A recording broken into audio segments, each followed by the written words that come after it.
Hi, this is Jay Horwitz, a special edition of Amazing Conversation with Chief Jason, pronounce your last name. Eksterowicz. Of Citi Field. You've been here 7 years, basically? Yeah, yep.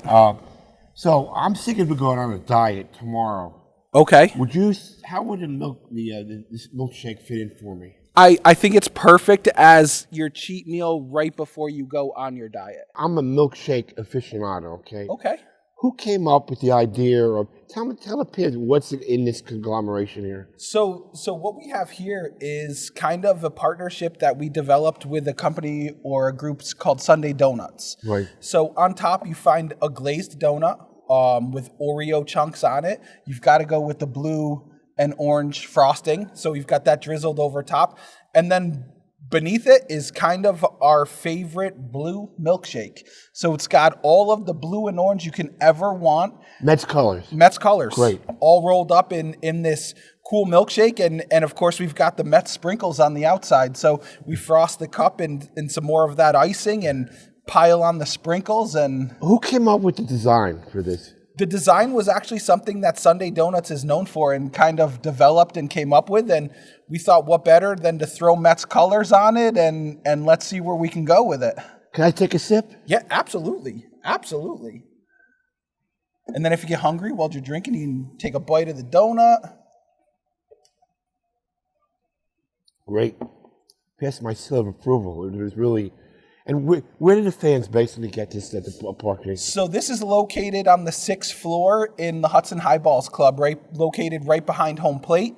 You can go up there and find great finds.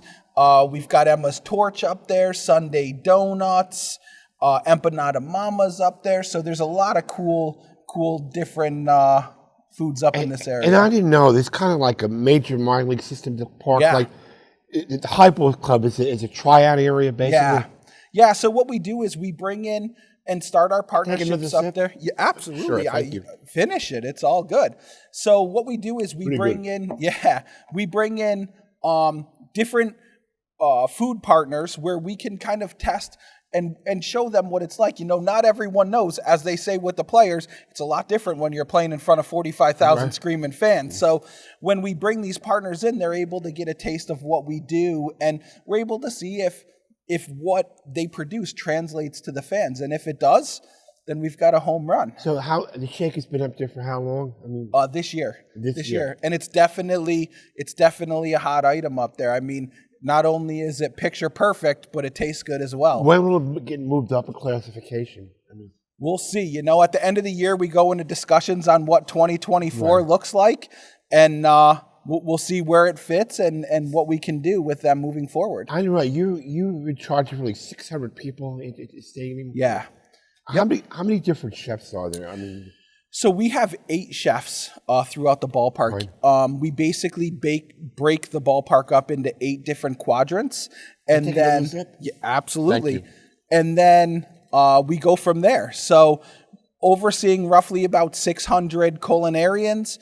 8 of those chefs, they roll up to those guys, and we kind of sit down every morning around 10:30, and we go through the game plan, and we hit the ground running. How many different? So tell me, we have chicken tenders. Yeah, so here we have what we call Amazing Chicken Co. Right. It's our version of a homemade chicken tender.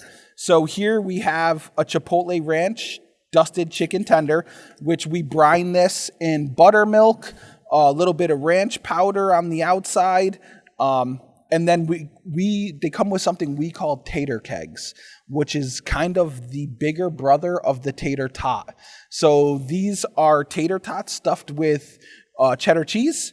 We fry them up. They come in this cool little souvenir bucket, and I would say it's enough for the whole family. Right, there's plenty. I mean, how many of these items you have? You have the Pat LaFreda cheesesteak, the Mark Murphy's, and Pig Beach. How many of them are new items this year? Right now, you're looking at everything but the LaFreda. The LaFreda is kind of the OG of the ballpark. I've been around a long time. I probably had 200 Pat LaFreda. Okay. Steaks. I love the sauce. I get it a little over me. Yep. Sloppy eater. Yeah, it's all right. It's sloppy eater. But do you try and, how long do you plan in advance to bring new items to the park? Do you have a meeting before? I mean, Yeah. how do you plan that out? So right now we're actually planning out what's going on in 2024. So you're looking at about All-Star break. We'll start transitioning into the following year.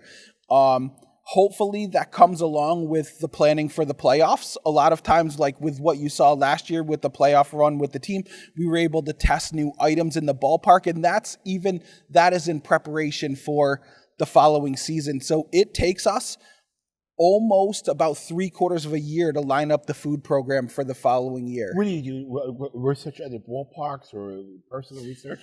Yeah, so a lot of it is personal. Do you mind if I sip while we No, talk? no, absolutely. A lot of it is personal research. We're kind of out there. A lot of it is word of mouth. You know, you've got guys like Pat LaFreda, who's outstanding. They'll come to us with, hey, have you seen this? Or, you know, this year we were lucky enough to get Jacques Torres and some of these other chef partners in the building, the Mark Murphys. So, you know, we'll talk to our partners. We'll see what's out there. We'll check the trends. Of course, you've got USTA across the street. So you're always seeing what everyone's doing and we try our best to stay 2 steps ahead of everybody. You go any trips to other ballparks? See what's going on in other ballparks? Yep. So we'll check out, let's see, we've been to Washington, D.C. to the Nationals. We've been to Pittsburgh, Philadelphia. We'll kind of keep it. I was in Boston for Fenway Park. What was it, 2 weekends ago when the Mets traveled there. So we'll check it out. I don't spend much time in Yankee Stadium. Good for you. Neither do I. It's like that team who can't be named type of a thing. So we stay out of there, but we try to stay 2 steps ahead of everyone. Okay, aside from the Citi Field, is there any one park that piqued your interest? We could say it's got pretty good food. I like Philly. Philly's got some good food. They've got a really talented chef down there. They've got great food. The fans are very passionate. I would not suggest to go there in Mets gear, but it's a cool ballpark to check out and definitely taste some of the food. So you said you have 8 chefs in here. Yeah. How do you divide up what they do? I mean, Yeah, so on property here, we have 3 fully functioning restaurants. Not a lot of people know that. We've got Pat LaFreda's Fine Dining. Oh my God, what's the donut? Oh, you can take that right off if you want. We've got Pat LaFreda's Fine Dining Steakhouse downstairs. We have Caesars in left field. And then we've got K-Corner out on the street level where the old McFadden's used to be. I have a chef in charge of each one of those. And then, of course, we have a concession chef. I have a pastry chef who's making all of the great sweets around the ballpark, the donuts. What a lot of people don't realize about the food program is that we make almost all of the food in-house. Really? Yeah, we're not. Last year, we were hand-rolling pretzels in stands. We were doing all of that. We take a lot of pride in what we're doing. On an average day for Nike, what time do you get here? So average game, a 7 o'clock game, I'm usually here between 8:30 and 9 o'clock in the morning. And you get your guys together at some point? Yeah. So every like morning. A team, like Buck talks to the coaches. You Exactly. Speak to the other chefs. Exactly. Every morning at 10:30, we'll all sit down as a team. We'll talk about what the game plan is for the day. We'll talk about, different VIPs that are in-house. We'll talk about different, you were a talking point today at pre-shift and how we were going to execute this and make all of the food. So how did this one, I can say, look at me, like this is my passion. How did you come to the idea to put a donut on top of a milkshake? Yeah, it's crazy.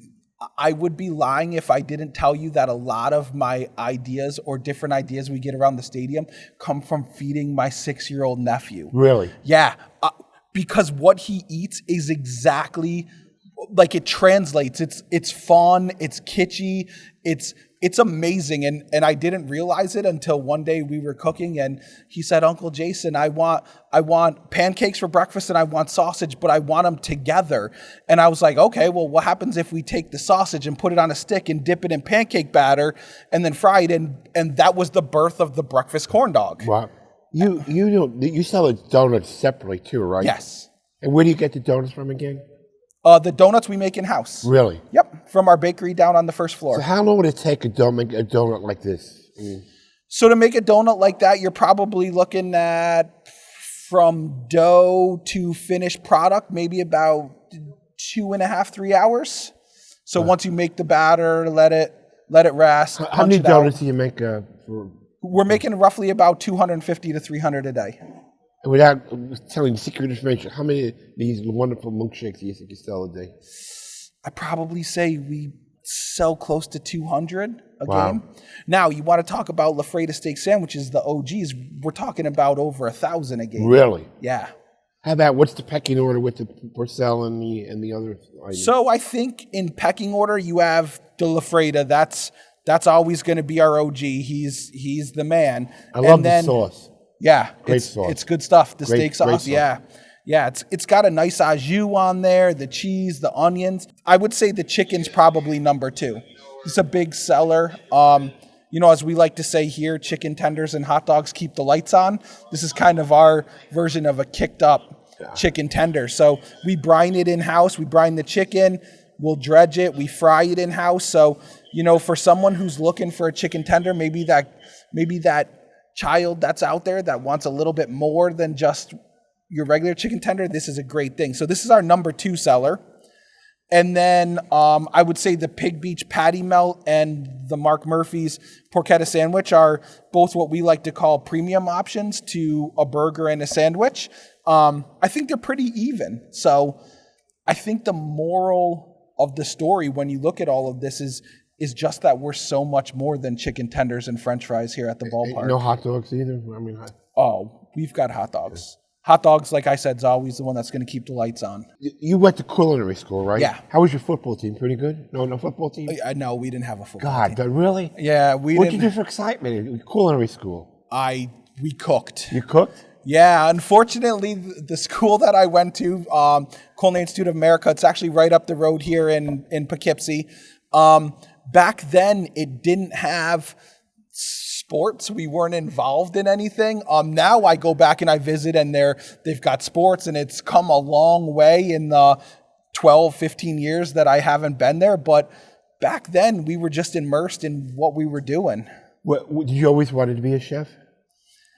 I did. I remember being in 11th grade and the guidance counselor says, what do you want to be? And what do you want to go to school for? And I didn't have an answer. I just knew that I always cooked with my mom and my grandmother. And I said, you know what? Being a chef sounds cool. And she said, I have the perfect program for you. And kind of ran with it. The only thing I ever cooked was a TV dinner. I used to burn it all the time. Yeah. Serious though, you guys give back to the community. Tell me about the Taste of Queens, where you reach out to local entrepreneurs. So anybody that knows anything about food here in the city knows that COVID kind of destroyed the food program, especially here in the city. I need another sip. Absolutely. Just watch that donut. Oh my God, yeah. So everybody that knows anything kind of knows that COVID kind of hit us hard.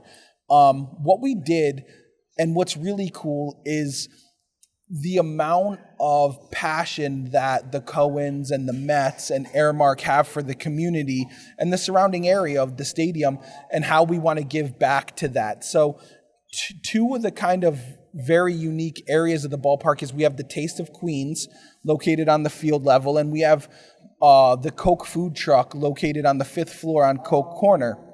Both give back to small businesses. It's our way of kind of giving them a platform of 45,000 fans to show the fans what they can do.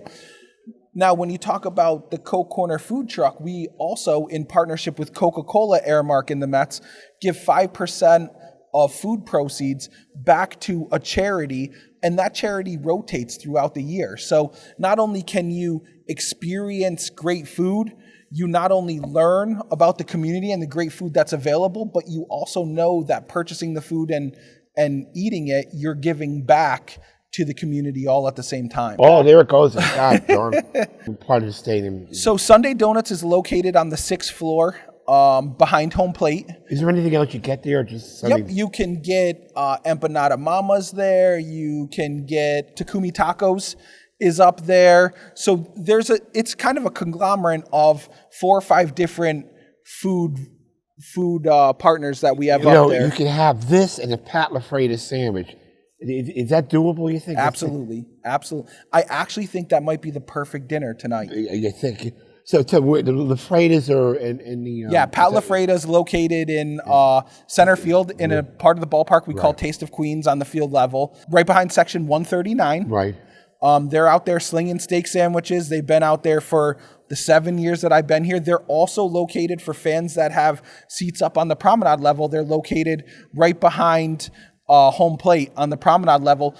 Also, fun little fact, Pat has a double burger up there that we rolled out that's new this year. Oh, my gosh. There's a double cheeseburger up with there fries? at the stand.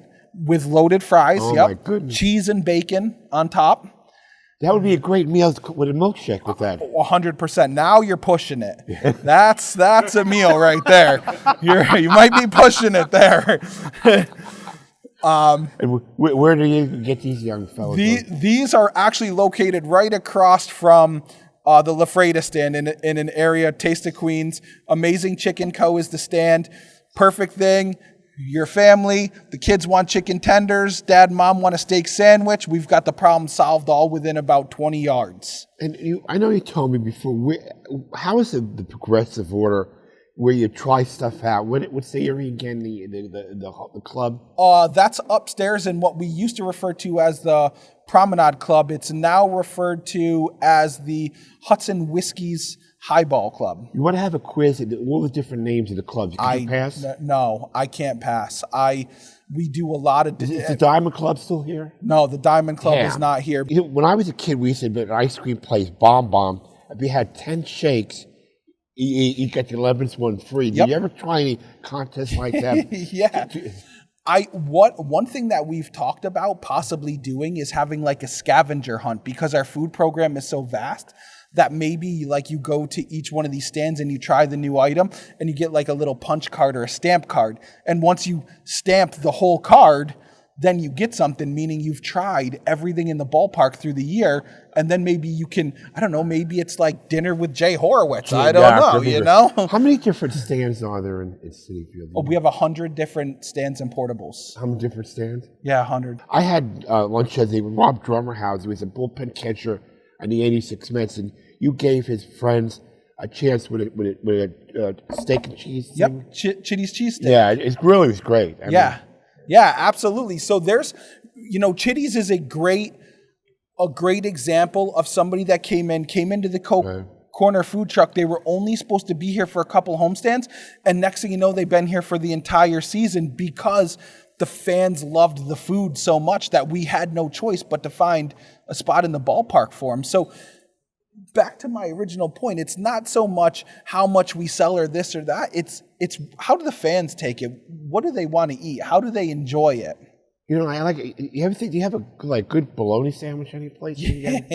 No? It's funny you should say that. We did talk to a certain partner about doing like a fried bologna and cheese, like grilled cheese sandwich. Yeah. Listen, you enjoy what you're doing. Is there any, what should the fans look forward to the last 2 months? Is there any unveiling of a new thing, or just keep going with what we have for now? Yeah, I think over the next 2 months, we're going to be trying out possibly new things for next year. I think there's plenty in the ballpark. I mean, I don't want to say the adage, we only scratched the surface here, but there's so much food available in the ballpark. I don't even want to talk about the new VIP clubs that we have with the Speakeasy downstairs and the Empire Club on the 4th level. There is something for everyone everywhere. So what I would say to the fan is come to the ballpark.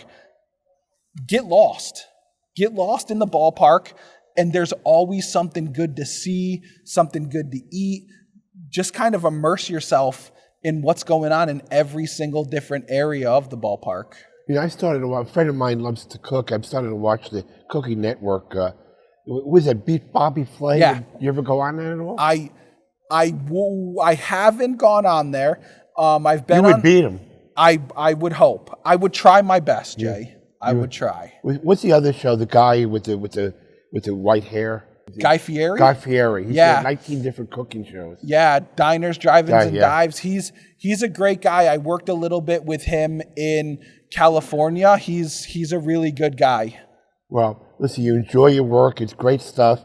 And I'm gonna tell you, I'm looking at this thing. I mean, I got to stop for a little bit because it looks great. Listen, you're doing great stuff, and I like the stuff we give back to the community. It's a nice thing. Yeah. And make more people aware that you should know what we're doing. It's just not come and eat and you support. You're reaching out to the local business, which is a great thing. Yeah, I think that's an important message to the fans and to the community in general that, it's whatever we can do from on the field to off the field and in the food program.